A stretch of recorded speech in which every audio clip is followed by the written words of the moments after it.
I wasn't careful enough on the dark web. I now know why people go missing. You'd be surprised how many unsolved crime cases can be explained by the dark web.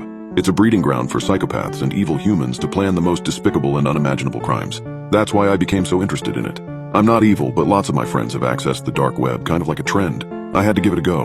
Little did I know this would be the last time I'd ever experience freedom again. I had heard of the deep web horror stories of disgusting websites, hacking, people finding your address. But I never believed them since my college friends seemed fine. And even if the stories were true, maybe I could find them and report them to the police. Nothing bad ever happened to my friends, at least nothing that I knew of. So I decided to give it a go. I asked a friend to come over and help me set it up.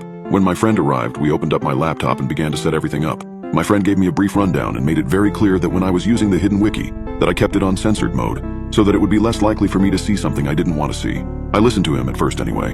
But after a couple weeks using the deep wiki, I felt like a pro. I'd made friends and even bought substances for personal use. But this is where I went too far. I had become cocky and was ready to dig deeper into the dark web, so I turned off the censored mode. It took a while, mostly because Tor is a bit slow and many of the links just led to dead web pages. But eventually I stumbled onto a site called All the Blood. I had a fairly strong stomach, or so I thought. But after looking at a few different chat rooms, I noticed how sick this site really was. The people in these chat rooms were actual killers, bragging about some of the things they had done. One man by the name of Culture045 had the stage in one of the chat rooms.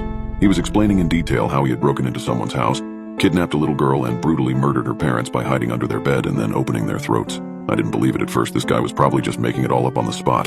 That was until he sent the pictures. These were the most horrifying pictures I had ever seen. Close-ups of the poor 8-10-year-old girl being brutally beaten and cut with a knife. Then he showed a picture of him with a drill drilling into her skull. The most haunting part is that while he was doing it, he was looking at the camera with sheer joy on his face. I couldn't hold in my anger, which was the biggest mistake I could have ever made.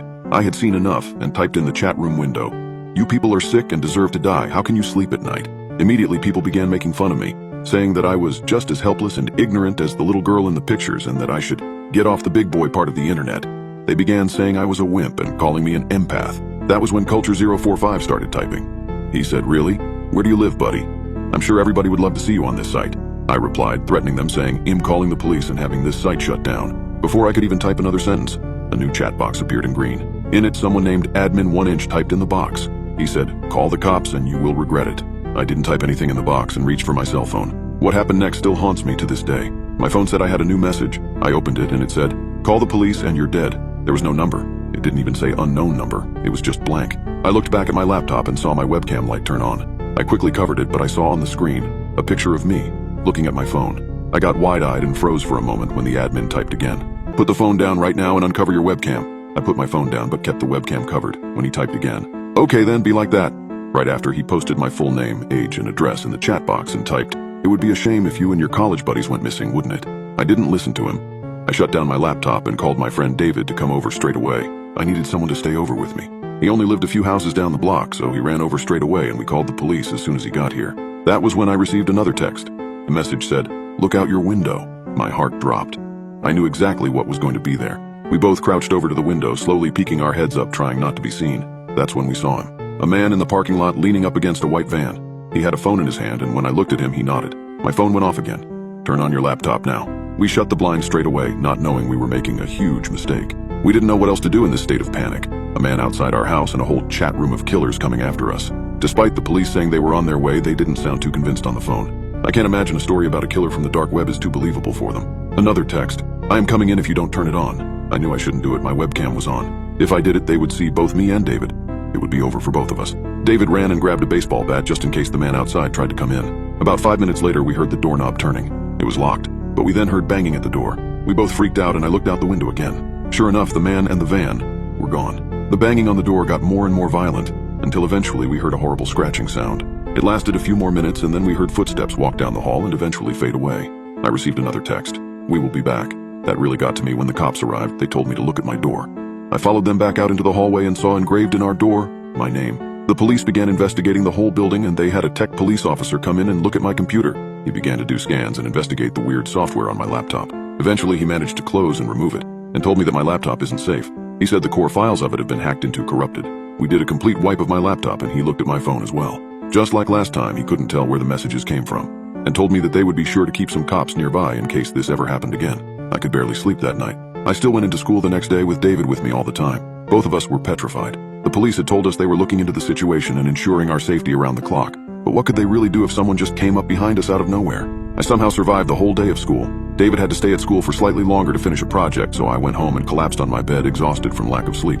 That was when I heard it. I heard screams coming from my laptop. I ran over to my desk and lifted up my screen. My wallpaper was changed, and an application filled the whole screen with what looked like a live stream. I couldn't exit out, and the live stream was coming from a boy's house. He looked about 13 or 14 and was at his computer. It was David's brother. It didn't take long for me to see that I was watching through his webcam, and he had no idea. I saw a small chat box pop up in the top right of the screen, and in it someone typed in the box, "Welcome to our live stream. We are glad everyone could be here. Thank you, John, for being here as well." My eyes got very wide. My name was John, and they were waiting until I was watching to start the live stream. As I watched, I saw that the closet door behind the poor boy slowly opened, and a man walked out with a toolbox in one hand. He quietly set the toolbox down and pulled out some duct tape. He went behind the kid and put the tape over his mouth and grabbed him tight. The poor kid's face was in total fear. He tried to scream, but he couldn't because of the tape. They were making a decent amount of noise, so it told me that the kid must have been home alone. I tried hard to exit, but I couldn't. I saw the man take out a screwdriver and drive it into the kid's chest. Blood began to pour out, and the kid made a full wheezing type noise. I saw tears come from his eyes as this sick man began to drive the screwdriver deeper and deeper. I can't even explain the horrors that I witnessed after that. It was disgusting. I noticed that in the chat box, several people were cheering the man on and requesting for him to do different things to the boy. I was sick. I threw up all over the floor, and when I looked back, I saw in the chat box people typing in horrible things like, "Oh my God, that was so wonderful. Thanks so much for doing this." In the box, I saw someone named Culture045 type into the box, "Thanks for the request, John. We did this for you." After that, the program closed on its own. I was sweating, breathing heavy, and feeling sick. Throughout the entire thing, I didn't realize that my phone had gone off several times. I looked at it, and the most hateful, mean messages were coming from my friends and family.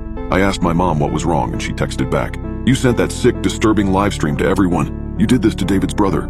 I can't believe who you are." Those monsters framed me. I saw the blue flashing lights outside and knew it was over for me. They had fabricated the whole thing, and there's no way the police would believe it was some people from the dark web.